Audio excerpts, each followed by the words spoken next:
السلام عليكم ورحمة الله وبركاته. نحمده ونستعينه ونستغفره ونؤمن به ونتوكل عليه ونعوذ بالله من شرور أنفسنا من سيئات أعمالنا. من يهده الله فلا مضل له ومن يضلله فلا هادي له. ونشهد أن لا إله إلا الله وحده لا شريك له. ونشهد أن سيدنا مولانا محمدا عبده ورسوله. قال الله تعالى في القرآن العظيم والفرقان المجيد: أعوذ بالله من الشيطان الرجيم. بفضل بسم الله الرحمن الرحيم. يا أيها الذين آمنوا اتقوا الله وقولوا قولا سديدا يصلح لكم أعمالكم ويغفر لكم ذنوبكم. قال نبينا صلى الله عليه وسلم: إن من البيان لسحرا، أو كما قال عليه الصلاة والسلام وتسليم. صدق الله المولانا العلي العظيم. صدق النبي صلى الله عليه وسلم. رب اشرح لي صدري ويسر لي أمري واحلل عقدة من لساني يفقه قولي.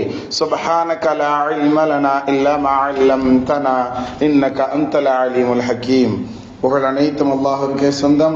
இருளகத் தலைவரும் பெருமானார் ரசூலை கரீம் ஸல்லல்லாஹு அலைஹி வஸல்லம் அவர்கள் மீதும், அவர்களை பின்பற்றிய சஹாபாக்கள், தாபிஈன்கள், தபா தாபீன்கள், இமாம்கள், அவுலியாக்கள், ஷஹதாக்கள், நாதாக்கள், சாலிஹீன்கள், குறிப்பாக அமர்ந்திருக்கக்கூடிய நம் அனைவர்களின் மீதும், முஃமினான முஸ்லிமான ஆண் பெண் அனைவர்களின் மீதும் அல்லாஹ்வுடைய சாந்தியும் சமாதானமும் அன்பும் அருளும் பாதுகாப்பும் என்னென்றும் உண்டாவதாக. ஆமீன். அல்லாஹ் தஆலா நம் அனைவர்களை நோயற்றவர்களாக கபூல் செய்வானாக. அவனை நினைத்து வாழக்கூடிய நல்ல முஃமின்களாக நம் அனைவர்களையும் அல்லாஹ் பொருந்திக் கொள்வானாக. வாழும் காலமெல்லாம் அவனுடைய இபாதத்துகள் அனைத்தையும் சரியாக நிறைவேற்றக்கூடிய நல் முஸ்லிம்களாக அல்லாஹ் நம்மை பொருந்திக் கொள்வானாக. நம்மளுடைய தேவைகளை நாமளே நிறைவேற்றிக் கொள்ளும்படியான முழு ஆஃபியத்தை மௌத் வரைக்கும் அல்லாஹ் தந்தருள் புரிவானாக. பிஹக்கி சய்யிதினா வ ஆலி சய்யிதினா முஹம்மதின் ஸல்லல்லாஹு அலைஹி வஸல்லம். 1447வது ஹிஜ்ரி ஆண்டு இது.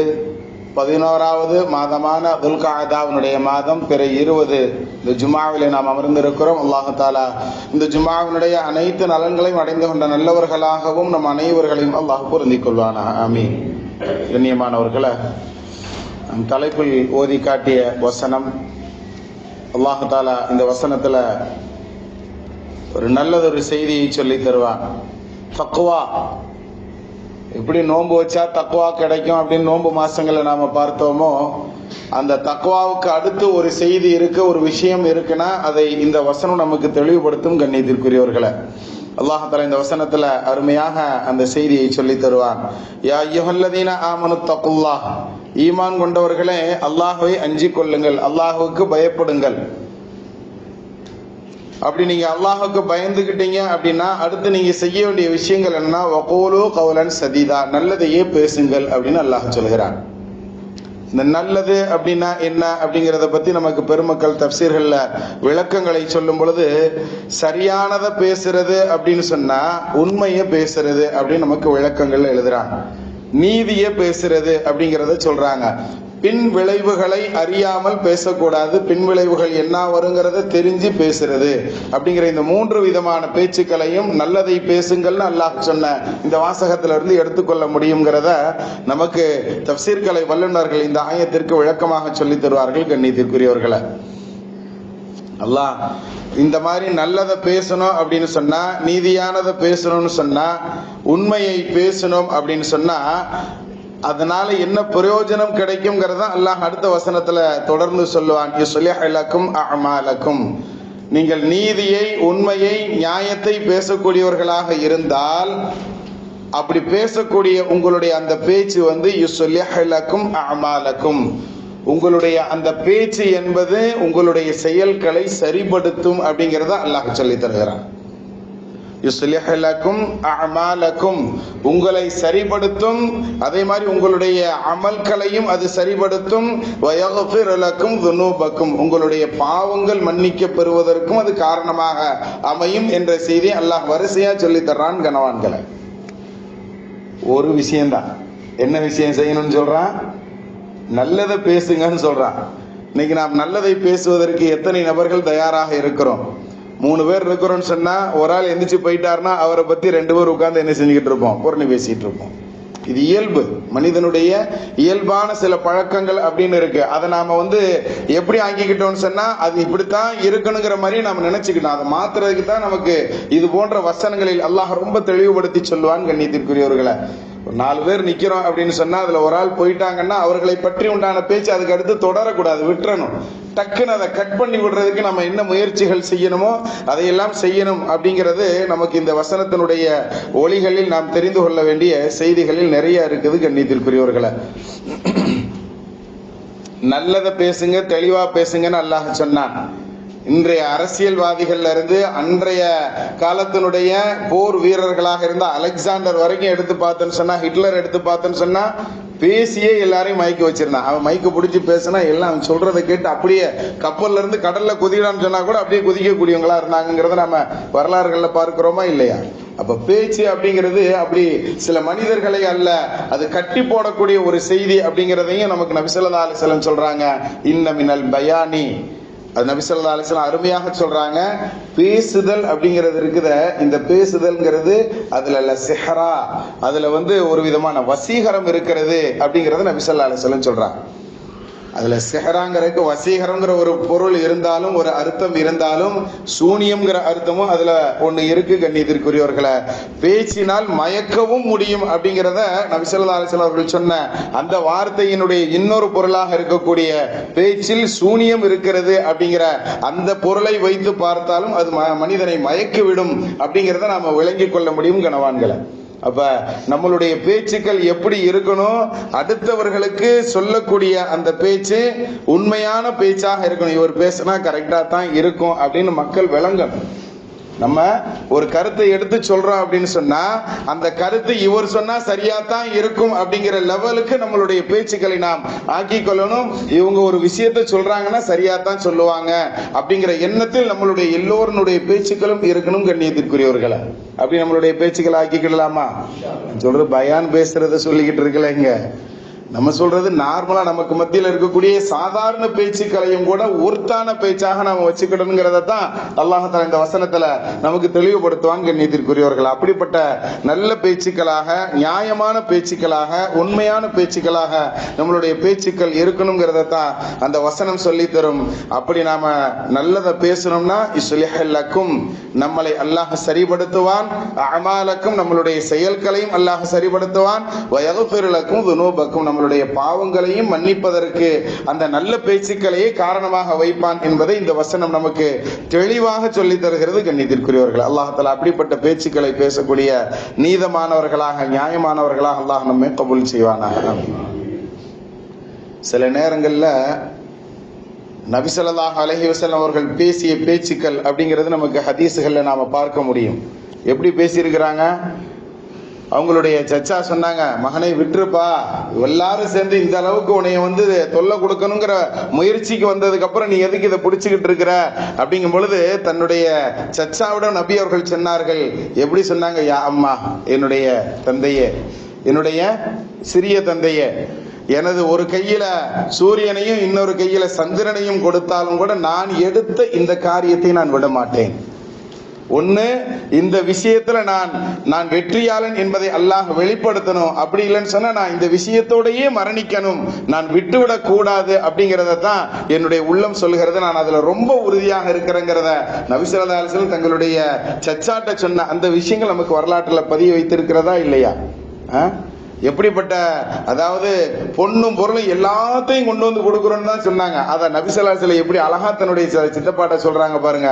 ஒரு கையில சூரியனும் ஒரு கையில சந்திரனும் கொடுத்தால் கூட நான் விட மாட்டேன். அதை கொடுக்க முடியாதுங்கிறது வேற, சூரியனை சந்திரனையும் கொடுக்கவா முடியும்? அப்படி கொடுத்தாலும் கூட நான் விட மாட்டேன், நான் கொண்ட கொள்கையை விட மாட்டேன் அப்படின்னு சொல்லி இருக்கிறாங்க. இன்னைக்கெல்லாம் கொள்கைனா என்னன்னே தெரியாம போச்சு. இன்னைக்கெல்லாம் கொள்கை அப்படின்னு சொன்னால அது என்னங்கிறது தெரியாம போச்சு. அது சில சூழல்களில் அரசியலுக்காக சில முடிவுகள் எடுக்கத்தான் வேணும், அது வேற. அந்த சாக்கடைக்குள்ள நம்ம போக விரும்பல. அல்லாஹ் தஆலா ஹைராக்கி வைப்பான்.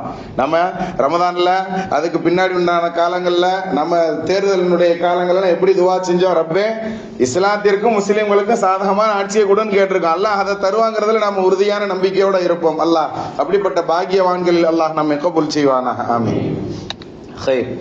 இப்ப நம்மளுடைய அது போன்ற அந்த பேச்சுக்கள் எப்படி இருக்கணும், நபி ஸல்லல்லாஹு அலைஹி வஸல்லம் அந்த கொண்ட கொள்கையை விடாமல் எப்படி இருந்தாங்க அப்படிங்கறத நமக்கு அந்த வார்த்தை சொல்லி தரும். அதே மாதிரி நபி ஸல்லல்லாஹு அலைஹி வஸல்லம் அவர்களுடைய கலீஃபாவாக இருந்த அபூபக்கர் நாயகம் ரலியல்லாஹு தஆலா அன்ஹு அவர்கள் நபி ஸல்லல்லாஹு அலைஹி வஸல்லம் வஃபாத் ஆயிட்டாங்க. உமர் ரலியல்லாஹு தஆலா அன்ஹு தங்களுடைய வாளை உருவிக்கிட்டு இருக்கிறாங்க. யாராவது நபி மௌத்தா போயிட்டாங்கன்னு சொன்னா அவங்க தலையை எடுத்துருன்னு சொல்றாங்க. எப்படி தூரிசனா மலைக்கு மூசா அலைஹிஸ்ஸலாம் போய் அல்லாஹ்ட்ட பேசுறதுக்காக போனாங்களோ அது மாதிரி நபி ஸல்லல்லாஹு அலைஹி வஸல்லம் போயிருக்காங்க. அவ்வளவுதான், மௌத்தா போயிட்டாங்கன்னு யாரும் சொல்லாதீங்கன்னு ஆத்திரம். அதாவது அவர்களுடைய அந்த பாசம், அந்த நேசம், நபியை மீது கொண்டு இருக்கக்கூடிய அந்த அன்பு என்ன செய்து அவங்க கண்ணை மறைக்குது. இப்ப அபூபக்கர் நாயகம் ரலியல்லாஹு தஆலா அன்ஹு எழுந்தார்கள். சில விஷயத்தை தான் சொன்னாங்க, ரெண்டு வார்த்தை தான், ரொம்ப நீளமான பயான்கள்லாம் செய்யல. அவர்களுடைய அந்த சரித்திரத்தில் எடுத்து பார்த்தோம்னு சொன்னா, யார் இதுவரைக்கும் முகம்மதை வணங்கினார்களோ முகம்மது இறந்து விட்டார். யார் அல்லாஹுவை வணங்கினார்களோ அந்த அல்லாஹ் இன்றும் ஹய்யுன் கய்யும், அவன் நிரந்தரமாக உயிரோடு இருப்பவன், அவனுக்கு மௌத்து கிடையாதுங்கிற ரெண்டு வார்த்தையை சொன்னாங்க. அப்படியே அந்த சலசலன்னு பதட்டமாக இருந்த கூட்டம் எல்லாம் அடங்கியது என்பதை நாம் வரலாறுகளில் பார்க்கிறோம். ரெண்டு வார்த்தை தான், நறுக்குன்னு பேசினாலும் சொல்லுவாங்க இல்லையா, பழமொழி அந்த கிராமத்துல சொல்லுவாங்க, ரெண்டு வார்த்தை பேசினாலும் நறுக்குன்னு பேசினான்னு சொல்லுவாங்க பாருங்க. அது மாதிரி உண்டான, அதாவது எல்லோரையும் கட்டி போடக்கூடிய அந்த பழக்கம் அவர்களிடத்துல இருந்து, அதுவும் அரபியர்கள்ட்ட அந்த நாவன்மைங்கிறது ரொம்ப அருமையாக இருக்கும் கண்ணியத்திற்குரியவர்கள். அதெல்லாம் தமிழ்ல நம்ம அப்படியே எடுத்து பேசக்கூட முடியாது. அப்படி நம்ம தூய தமிழ்ல எடுத்துதான் சொல்ல முடியும். அப்படி சொன்னாலும் இங்க விளங்காது நிறைய பேருக்கு. அவ்வளவு அருமையான விஷயங்களை, அர்த்தங்களை, கருத்துக்களை உள்ளடக்கியது தான் அரபி அப்படிங்கக்கூடிய அந்த மொழி கண்ணியமான்களை. இப்ப நபி ஸல்லல்லாஹு அலைஹி வஸல்லம் அவர்களுடைய காலத்துல ஒரு சஹாபி இருந்தாங்க. அவங்க தீனுல் இஸ்லாத்துக்குள்ள வரல. அவங்க தீனுல் இஸ்லாத்துக்குள்ள வர்றதற்கு முன்னாடியே அந்த சுஹைப் அப்படிங்கக்கூடிய அந்த சஹாபி என்ன செய்யறாங்க, ரொம்ப நாவாற்றல், எந்த அளவுக்கு பேசுறது அப்படின்னு சொன்னா, அவர் பேசினா அந்த விஷயம் சரிதான் அப்படின்னு எல்லோரும் நம்பிடுவாங்க, அந்த அளவுக்கு பேசக்கூடியவர்.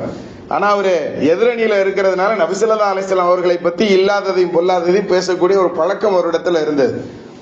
அவர் என்ன செஞ்சார், ஒருக்க மதீனால வசமா மாட்டிக்கிட்டார். மாட்டின அந்த நபரை என்ன செஞ்சிட்டாங்க, கைதியாக பிடிச்சு கொண்டு நபி ஸல்லல்லாஹு அலைஹி வஸல்லம் முன்னாடி நிப்பாட்டும் போது நபி ஸல்லல்லாஹு அலைஹி வஸல்லம் அவர்கள் என்ன செஞ்சாங்க, விட்டுருங்க அவரை அப்படின்னு சொல்லுவாங்க. யார சொல்லல, இவர் உயிரோட விடுறதுல கூட எனக்கு ஆட்சேபனை இல்லை, விட்டுறேன், ஆனா அந்த முன்னாடி உள்ள ரெண்டு பல்லம் மட்டும் நான் கலட்டிடுறேன்னு சொல்லுவாங்க. உடைக்கணும், அவ்வளவு ஆத்திரம் அவர் மேல. ஏன்னா அந்த அளவிற்கு நாவன்மை, நல்ல பேசக்கூடிய நபர். மனுஷனுக்கு ஒரு பேரு என்னன்னு சொன்னா, அரபிகள் சொல்லக்கூடிய பேரு ஹயவானுன் நாத்திக்குன். ஹயவான்னா என்னன்னு எல்லாருக்குமே தெரியும், அப்படித்தானே? மிருகம்னு அர்த்தம். ஹயவான்னா மிருகம், பிராணின்னு அர்த்தம். ஆனா அதே இதோட சேர்த்து ஹயவானுன் நாத்திக்குன், பேசக்கூடிய மிருகம்ங்கிற பேர் தான் மனுஷனுக்கு. வேற எந்த மிருகமும் பேசாது. அப்படியே பேசினாலும் அதுக்கு புரியுற மாதிரி உண்டான பாஷைகளாக மட்டுமே அது இருக்கும். அது கருத்தோடு பேசாது அப்படிங்கறத நமக்கு என்ன செய்யறாங்க, வல்லுநர்கள் சொல்லி தர்றாங்க. கருத்தோடு எடுத்து பேசுறது. இப்ப நம்ம பேச்சு அப்படிங்கிறது சம்பந்தமாக இவ்வளவு விஷயங்களை நாம பேசிக்கிட்டே வர்றோம் பாருங்க. இது மாதிரி ஒரு கருத்தோடு எல்லா மிருகங்களும் பேசுவதற்கு வாய்ப்பே கிடையாது. ஆனால் குர்ஆன் ஷரீஃப் ஒவ்வொரு பிராணிகளும் பேசியது அப்படிங்கிற செய்தியை சொல்லும். எறும்பு பேசுச்சு அப்படின்னு சொல்லும், குர்ஆன் சொல்லும். சொல்லுதா இல்லையா? அப்ப அதே மாதிரி அந்த எறும்பு என்ன பேசுச்சு, அது எப்படி பேசுச்சு, அது தங்களுடைய சமூக இனத்தை சார்ந்தவர்களுக்கு உண்டான விஷயத்தை எப்படி சொல்லுச்சுங்கிறத குர்ஆன் ஷரீஃப் நமக்கு சொல்லி தரும். எறும்பு பேசுச்சு. அப்ப இது மாதிரி உண்டான செயல்கள் குர்ஆன் ஷரீஃப்ல ஒவ்வொரு விஷயங்கள் பேசுறது இருந்தாலும், ஆனா அது எல்லாருக்கும் விளங்குறபடி இருக்குமா அல்லது அது கருத்தோடு இருக்குமா அப்படிங்கறதெல்லாம் நமக்கு அது தெளிவுபட சொல்லி தரப்படவில்லை. ஆனால் மனிதன் பேசக்கூடிய பேச்சு அது எல்லா விஷயங்களுக்கும் புரியக்கூடியதாக, கருத்தோடு இருக்கக்கூடியதாக அமைந்திருக்கிறது. அப்படிங்கிறதுனாலதான் அந்த மனுஷனுக்கு பேரு ஹயவானுன் நாத்திக்குன், பேசக்கூடிய மிருகம் அப்படின்னு அவனுக்கு பெயர். அந்த பேச்சுக்களை நாம சரியாக அமைத்துக்கிடணும். நாம இந்த தலைப்புல சொன்ன இந்த ஆயத்தை பெரும்பகுதி நிக்காஹ்னுடைய மஜ்லிஸ்ல பார்த்தோன்னு சொன்னா இந்த ஆயத்தை ஓதுவாங்க. நிக்காஹ்ல ஒரு குத்துபா ஓதுவாங்க இல்லையா, அதுல பார்த்தோன்னா இந்த ஆயத்தை ஓதுவாங்க. கல்யாணம் அப்படிங்கக்கூடிய திருமணம்ங்கக்கூடிய அந்த நிகழ்வு அப்படிங்கிறது நீ வெறும் கையை பிடிக்கிறதுல மட்டுமல்ல, உண்மையை பேசி, மனைவி இடத்தில் நீ உண்மையாக நடந்து கொள். அதே மாதிரி மனைவியே நீ கணவனிடத்தில் உண்மையாக நடந்து கொள். உங்களுடைய இந்த உண்மை அப்படிங்கிறது உங்களுடைய எல்லா விதமான செயல்களையும் அது தெளிவுபடுத்தும். உங்களுடைய எல்லா விதமான செயல்களையும் அது சரிபடுத்தும். உங்களுடைய பாவங்கள் மன்னிக்கப்படுவதற்கு, உங்களுடைய செயல் செயல்கள் சரியாக்கப்படுவதற்கு உங்களுடைய பேச்சுக்களே சிறந்த பேச்சுக்களே அப்படிங்கிறத அல்லாஹ் இந்த வசனத்துல சொல்லக்கூடிய இந்த ஆயத்தையே நிக்காஹ்ல ஓதி காட்டுறோம்னா, நிக்காஹ்ங்கிறத இடத்துல அந்த இடத்துல இந்த ஆயத்தை நாம ஞாபகப்படுத்துறது ரொம்ப பொருத்தமாக இருக்கும். கல்யாணத்துக்கு அப்புறம் உண்டான வாழ்க்கையில நாம ஒருவருக்கொருவர் அந்யோன்யமாக உண்மையாக நடந்து கொள்ளணும் அப்படிங்கிறத அல்லாஹ் அந்த வசனத்துல தெளிவுபடுத்துவதாகவே, அது இன்னும் சொல்லப்போனா நிக்காஹ்னுடைய தம்பதிகளுக்காக வேண்டியே சொல்லப்பட்ட ஒரு ஆயத்து போன்று நமக்கு அதுல உள்ள கருத்துக்கள் நமக்கு தெளிவுபடுத்தும் கண்ணியவான்களை. அதனால அது ஒரு பொதுவான ஆயத்து. ஏன் தம்பதிகளுக்கு மட்டும் அந்த இடத்துல நாம சொல்றோம்னு சொன்னா, அது அவர்கள் அமல் செய்வதற்கு அந்த நேரத்தில் நாம் ஞாபகம் காட்டுவது பயனுள்ளதாக இருக்கணுங்கிறதுக்காக வேண்டிதான். அது அரபியல்கிட்ட உண்டான பழக்கங்கிறனால அது அரபி ஆயத்து. அது சில நேரங்கள் நம்ம தமிழ்ல விளக்கம் சொல்றதுக்கு நிக்காஹ்னுடைய மஜ்லிஸ்கள்ல வாய்ப்பு கிடைக்கும். ஆனா எல்லா இடங்கள்லையும் நம்ம என்ன செய்ய முடியாது, அந்த விஷயங்களே நாம சொல்ல முடியாது இல்லையா? அதனால இது மாதிரி ஜும்மாக்கள்லையும் நாம் சொல்லக்கூடிய விஷயங்களை முதல்ல செவிதாழ்த்தி கேட்கக்கூடிய பண்புகள் நம்மகிட்ட இருக்கணும் கண்ணியத்திற்குரியவர்களை. நம்ம ஒரு செய்தியை சொல்றோம்னு சொன்னா டயத்தை குறிச்சிடறோம். 12:50க்கு ஜும்மா பயான் ஆரம்பிக்கும்னு சொல்லி நல்ல வாலிபர்களை பார்த்தீங்கன்னு சொன்னா குத்துபாக்கு மேலே ஏறி உட்கார்ந்து இருக்கும் போதுதான் நிறைய வாலிபர்கள் வந்து நிக்கிறாங்க. இருக்கா இல்லையா? இப்ப வாலிபர்களுக்கு இந்த விஷயத்தை எப்படி கொண்டு போற, நாம் கடத்த வேண்டிய செய்திகள் நம்மளுடைய இளைய தலைமுறைகளுக்கு போறதே இல்லை. அதெல்லாம் பார்த்துக்கிடலாம். வயசானாதான் ஜும்மாக்கு போய் உட்காரணும், வயசானாதான் ஹஜ்ஜுக்கு போகணும், வயசானாதான் ஜக்காத்து கொடுக்கணுங்கிற ஒரு ஏதோ ஒரு விஷயத்தை நாமளே இதுதான் தீனு, தீன் இல்லாத விஷயங்களை பூரா நாமளா விளங்கி வச்சிருக்கிறோம் கண்ணியத்திற்குரியவர்களை. நம்மளுடைய வாலிபர்களை நாம் மீட்டெடுக்கணும். வாலிபர்களை கவனக்குறைவாக நாம விட்டதுனால தான் பெருநாள்னா பரவாயில்ல, அதுல போய் சினிமா பார்க்கலாங்கிற ஒரு விஷயத்தை நம்மளுடைய பிள்ளைகளுக்கு நம்மளே அறியாமல் அனுமதி கொடுத்ததுனால்தான் உண்டான விளைவுகளை எல்லாம் நாம சந்தித்து கொண்டிருக்கிறோம். இந்த ஒரு வார காலமா நிம்மதி யாராவது தூங்கிருப்பாங்களா கேளுங்க. ஒரு நண்பர் வந்தாரு, ஜெர்த்து ரொம்ப டென்ஷனா இருக்கு ஜெர்த்து அப்படின்னாரு. என்னங்க 2 நாளா? அப்படியா, நான் ஆஸ்பத்திரிக்கு போறதுக்கு தான் வந்தேன். கடையில வந்து உட்கார்ந்து 2 நிமிஷம் பேசினார். உங்களுக்கு மட்டும் இல்லைங்க, இங்கேயும் அப்படித்தான் இருக்கு, இங்கேயும் அப்படித்தான் இருக்கு. 2 நாள் அதே பிரச்சனை தான். அதாவது நம்மை அறியாமல் நம்ம மண்டைக்குள்ள இறங்கி வேலை பார்த்துக்கிட்டு இருக்கிறாங்க அப்படிங்கறத விளங்கிக்கோங்க. இதற்கு காரணம் நான் நம்மளுடைய வாலிபர்களை சரியான முறையில் பக்குவப்படுத்தாமை என்பதுதான். அவர் கடைசியில் ஆஸ்பத்திரிக்கே போல, உங்களுக்கும் அப்படித்தான் இருக்கா, இன்னும் 2 பேர் அப்படித்தாங்க இருக்கு அப்படின்னு அவர் நேரா வீட்டுக்கு போயிட்டார். நாமளே கூல் பண்றதுக்கு என்ன வழியோ அதை நாம என்ன செஞ்சிடணும், அதை கடந்து போவதற்கு எப்படி கடந்து போகணுங்கிறத நாம கத்துக்கிடணும் கண்ணியத்திற்குரியவர்களை. ஹைர் அல்ஹம்துலில்லாஹ். சில விஷயத்தை ஜீரணிக்க முடியாதுதான், ஆனா அது காலம் சில விஷயங்களை நமக்கு கற்றுக் கொடுக்குதுன்னு சொன்னா அதுல நிறைய படிப்பினைகளை நாம் பெற்றுக்கொள்ளணும் அப்படிங்கறதான் யதார்த்தமான உண்மை.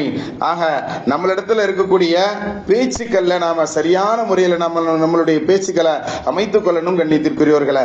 நபி ஸல்லல்லாஹு அலைஹி வஸல்லம் அவர்களுடைய காலத்துல அந்த சஹாபி சொன்ன பாருங்க, சுஹைப் அப்படிங்கக்கூடிய சஹாபி, அவங்க பல்ல கலட்டணும் அப்படின்னு சொல்லி உமர் நாயகம் ரலியல்லாஹு அன்ஹு அவ்வளவு ஆத்திரப்பட்டாங்க அப்படின்னு சொல்லி நாம பார்க்கிறோம்.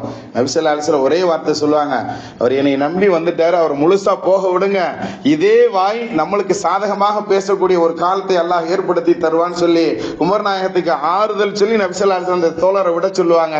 ஒரு காலத்துல ஒரு தீனுல் இஸ்லாத்துக்குள்ள வந்தார், பெரிய ஹத்தீபாக, அதாவது தீனுல் இஸ்லாத்தை எடுத்து பேசக்கூடிய பெரிய ஹத்தீபாக விளங்கினார் என்பதாக நாம் வரலாறுகள்ல பார்க்கிறோம். எந்த அளவுக்குன்னு சொன்னா நபி ஸல்லல்லாஹு அலைஹி வஸல்லம் மௌத்தா போன விஷயம் மதீனால எப்படி இங்க பரபரப்பாக இருந்து அபூபக்கர் நாயகம் பேசினாங்களோ, அதே மாதிரி இந்த சுஹைப்ங்கிற சஹாபி மக்கால பேசினாங்க. அந்த நேரத்தில் அங்கு ஆளுநராக இருந்தவர், அவங்க அந்த இடத்துல எதுவும் பேச முடியாம அவர்கள் பயந்து இருந்த நேரத்தில் இந்த சுஹைப் எழுந்து அந்த ரலியல்லாஹு அன்ஹு பேசினாங்க. எல்லா மக்களும் அப்படியே அமைதி காத்தார்கள் என்பது நமக்கு வரலாறு சொல்லி தரும் கண்ணியத்திற்குரியவர்களை. அப்படிப்பட்ட அதான் நல்லதை மக்களுக்கு புரிகிற மாதிரி தெளிவாக எடுத்து சொல்லக்கூடிய அது போன்ற பாக்கியம், அது ஒரு பெரிய பாக்கியம். நம்ம விளங்கிக்கிறது ஈஸியா விளங்கிக்கிடலாம் எதனாலும், நாம விளங்கினதை அடுத்தவங்களுக்கு விளக்குறது அப்படின்னு ஒண்ணு இருக்கு பாருங்க, பாடம் நடத்துறது, அது ரொம்ப கஷ்டம். எல்லாருக்கும் புரியுற மாதிரி நம்ம பாடம் நடத்தணும்னு சொன்னா அது ரொம்ப ரொம்ப கஷ்டம். மாணவர்களே நிறைய பேரை நம்ம பார்க்கலாம், சில பேர் 1 மாசத்துல குரான் எடுத்துருவான், சில பேர் 1 மாசத்துல குரான் ஓத ஆரம்பிச்சிருவான். ஒரு நாளைக்கு 1 எழுத்துன்னு வச்சோன்னா 28 நாளையில 28 எழுத்தை முடிச்சுட்டு ஒரு மாசம் முடியும் பொழுது குரான் ஷெரீஃபை ஓத ஆரம்பிச்சிருவான் பையன். மொத்தம் 28 எழுத்து தானே இருக்கு, 29 கிடையாது, 28 எழுத்து தான் அரபியில. 28 நாளைக்கு 27 எழுத்துன்னு நாம தெரிஞ்சுக்கிட்டோம்னு சொன்னா அருமையாக குரான் ஷெரீஃபை முழுசா ஓத ஆரம்பிச்சிடலாம். ஆனா சில பிள்ளைகளுக்கு இலகுவாக விளங்கிக்கிடுவான், சில பிள்ளைங்களுக்கு எவ்வளவுதான் சொன்னாலும் பொறுமையா அவங்களுடைய போங்களை போய் 2 வருஷம் ஆகி இன்னும் குர்ஆன் ஆரம்பிக்காத பிள்ளைகள் கூட இருக்கிறார்கள் கண்ணியத்திற்குரியவர்களே. அப்ப அந்த மாதிரி பிள்ளைகளுக்கும் விளங்குறபடி சொல்லி கொடுத்தல் அப்படிங்கிறது இருக்கு. இதுக்கு பெயர் தான் தஃஹீம், விளக்குறது அப்படின்னு சொல்லுவாங்க. விளங்குறதுக்கு பெயர் ஃபஹ்மு, அதை மற்றவங்களுக்கு விளக்கி சொல்வதற்கு பெயர் தஃஹீம். அப்ப அந்த நாவன்மை அப்படிங்கிற அந்த பேச்சு அப்படிங்கிறத நல்ல விதங்களில் நாம் அமைத்துக் கொள்ளணும். அல்லாஹ்விடத்துல இதுக்காகவே நம்ம துஆ செய்யணும் கண்ணியத்திற்குரியவர்களே. பேச முடியாத ஊமைகளை பார்த்தோன்னு சொன்னா தெரியும். பேச முடியாத ஊமைகளை பார்த்தால் நாம் விளங்கிக் கொள்ளலாம். நமக்கு அல்லாஹ் எவ்வளவு பெரிய நாவன்மையை தந்திருக்கிறான், எவ்வளவு நாம நினைக்கிற விஷயத்தை பேசுறதுக்குண்டான தௌஃபீகை தந்திருக்கானா இல்லையா? சில பேருக்கு பேசக்கூடிய பாக்கியம்லாம் இருக்கும், எச்சில் சுரக்கலன்னு சொன்னா நம்ம பேசவே முடியாதான். நம்மளுடைய நாக்குக்கு கீழே எச்சில் சுரப்பி இருக்குது, அந்த சுரப்பியினால எச்சில் உமிழ்நீர் வரல அப்படின்னு சொன்னா கூட நம்மளால பேச முடியாது. அல்லாஹ் எவ்வளவு கிரியேட்டர், எவ்வளவு அருமையாக நம்மளை படைத்திருக்கிறான். இதற்கு நாம சுக்ர் செஞ்சால காலத்துக்கும் சுக்ர் செய்யணும் கண்ணியத்திற்குரியவர்களே. அல்லாஹ் தஆலா நல்லதை பேசக்கூடிய அந்த பேச்சின் மூலமாக நம்மளுடைய பாவங்கள் மன்னிக்க பெறுவதற்கும் நம்மளுடைய காரியங்கள் நம்மளுடைய அமல்கள் நாமே சரியாகுவதற்கும் அல்லாஹ் அந்த பேச்சுக்களையே காரணமாக வைப்பானாக. பிஹக்கி சய்யிதின்னா வ ஆலி சய்யிதின்னா முஹம்மதின் ஸல்லல்லாஹு அலைஹி வஸல்லம். சுன்னத்துல்லாதவர்கள் தொழுது